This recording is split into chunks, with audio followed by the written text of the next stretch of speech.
हाँ तो बेटा ये जो क्वेश्चन है, पहले तो हम क्वेश्चन को रीड आउट कर लेते हैं, फिर मुझे जो तुम्हारा डाउट है वो क्लियर कर देता हूँ। An air coiled solenoid with length 2 metre, area of cross section 25 centimetre square and number of turns 100, carries a current of 5 ampere, calculate the magnetic flux associated with the solenoid. तो उसने बोला कि solenoid के साथ magnetic flux कितना link है ना। अच्छा तो पहले हम ज़रा डायग्राम बना लेते हैं। ये अपने पास एक सोलेनॉइड है ना, करंट कैरिंग सोलेनॉइड है, इसमें करंट फ्लो कर रहा है। ठीक है, करंट जो है वो इसमें फ़्लो कर रहा है। ठीक है, तो करंट फ़्लो करता हुआ हम शो कर देते हैं, यहाँ पे ऐसे करंट फ़्लो कर रहा है। अच्छा उसने पूछा कि इसके साथ मैग्नेटिक फ्लक्स कितना लिंक होगा। तो बेटा इसको तुम दो तरह से सॉल्व कर सकते हो। या तो तुम सॉल्व कर सकते हो बेटा फाई इक्वल्स टू L/I से, जो हमने सॉल्व किया हुआ है ऑलरेडी, है ना, सॉल्यूशन में दे रखा है। या फिर तुम सॉल्व कर सकते हो फ्लक्स फाई बराबर B.A से। चलो B.A से एक बार सॉल्व करके देखते हैं ना। फ्लक्स फाई बराबर क्या होता है, B vector dot A vector ना, या उसको हम लिख सकते हैं फाई बराबर BA cos थीटा, यही तो लिख सकते हैं ना। अच्छा थीटा क्या होता है बेटा, B और A के बीच में एंगल होता है। तो मुझे बताओ कि इसकी जो मैग्नेटिक फील्ड लाइंस है, करंट कैरिंग सोलेनॉइड की जो मैग्नेटिक फील्ड लाइंस है, वो मैग्नेटिक फील्ड लाइन कुछ ऐसे होती हैं बेटा ना, याद है तुम्हें, ऐसे जाती हैं पैरेलल टू दी एक्सिस के पैरेलल में होती हैं ना। तो अगर ये एक्सिस के पैरेलल में है तो इसका मतलब कि यहाँ पे जो एरिया वेक्टर है बेटा, एरिया वेक्टर बनाऊंगा, जैसे इस कॉइल की बात करते हैं ना, इस कॉइल की, तो इसका जो एरिया वेक्टर है वो भी इसी डायरेक्शन में ही है। तो जो मैग्नेटिक फील्ड और एरिया वेक्टर है ये दोनों सेम डायरेक्शन में है। मतलब यहाँ पे जो थीटा है बेटा, थीटा अपने पास कितना है, थीटा अपने पास है 0 डिग्री।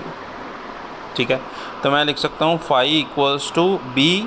अब B एक सोलेनॉइड की वजह से मैग्नेटिक फील्ड होती है μ0 इंटू N/I ना, into area A into cos theta, cos 0 degree. ठीक है, अब इसको सॉल्व करेंगे तो μ0 इंटू N, स्मॉल n को बेटा हम कैपिटल N की टर्म में लिखे, क्योंकि हमें क्वेश्चन में कैपिटल N दे रखा है, तो हम उसको लिख सकते हैं N capital N by L, है ना, इंटू I इंटू A। ठीक है, यही तो हुआ। बट अब ध्यान दो, ये जो फ्लक्स तुम्हें मिला है ये सिर्फ एक सिंगल टर्न का फ्लक्स मिला है बेटा। ये फ्लक्स तुम्हें किस में से मिला है, एक सिंगल टर्न में से मिला है जिसमें करंट फ्लो कर रहा है। ये एरिया याद करो, फ्लक्स के फॉर्मूले में आगे N भी तो लिखा जाता है, NBA cos थीटा भी तो होता है। अगर अपने पास N नंबर ऑफ टर्न्स हो, वो N से मल्टीप्लाई करना तुम क्यों भूल रहे हो बेटा, N से मल्टीप्लाई तो करना पड़ेगा। ये किसका फ्लक्स है, यही तुम गलती कर रहे हो। That is flux due to single turn, flux due to single turn.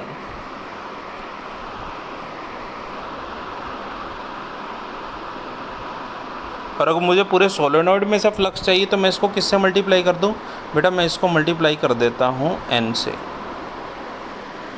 ना। अब देखो, अब ये फॉर्मूला जो है, ये फॉर्मूला अपने पास क्या बन गया, ये फॉर्मूला अपने पास बन गया μ0 N² I into A divide by L। अब अगर तुम इसमें वैल्यूज़ पुट करोगे तो वही आंसर आएगा जो फाई इक्वल्स टू L/I से आंसर आएगा। ये बात समझ रहे हो, N से मल्टीप्लाई करना है, उसको भूलना नहीं है। ठीक है, तो अब ज़रा इसको सॉल्व करेंगे तो बेटा इसको सॉल्व करने पे जो आंसर अपने पास आएगा है ना, वो अपने पास वही आएगा जो 25 पाई जो तुम्हें आंसर सॉल्यूशन में दे रखा है ना, वही आंसर आएगा। जो अगर तुम दूसरा फॉर्मूला यूज़ करना चाहते हो तो बेटा दूसरा फॉर्मूला भी यूज़ कर सकते हो, है ना। कौन से दूसरे फॉर्मूले की बात कर रहा हूँ मैं, फाई इक्वल्स टू L/I की, ये वाला फॉर्मूला भी यूज़ कर सकते हो। ठीक है, और ये जो फ्लक्स होता है यहाँ पे बेटा, ये टोटल फ्लक्स होता है। ये ऑलरेडी L/I जो है उसमें नंबर ऑफ़ टर्न्स काउंट किए होते हैं, तो ये टोटल फ्लक्स होता है। इसमें N से मल्टीप्लाई नहीं करना, इसमें गलती से N मल्टीप्लाई कर दोगे फिर बोलोगे सर कैसे आंसर आए, इसमें नहीं करना। ठीक है, वैल्यूज़ पुट करो, चाहे इस वाले फॉर्मूले में चाहे इस नीचे वाले फॉर्मूले में, आंसर क्या आएगा बेटा, सेम ही आएगा।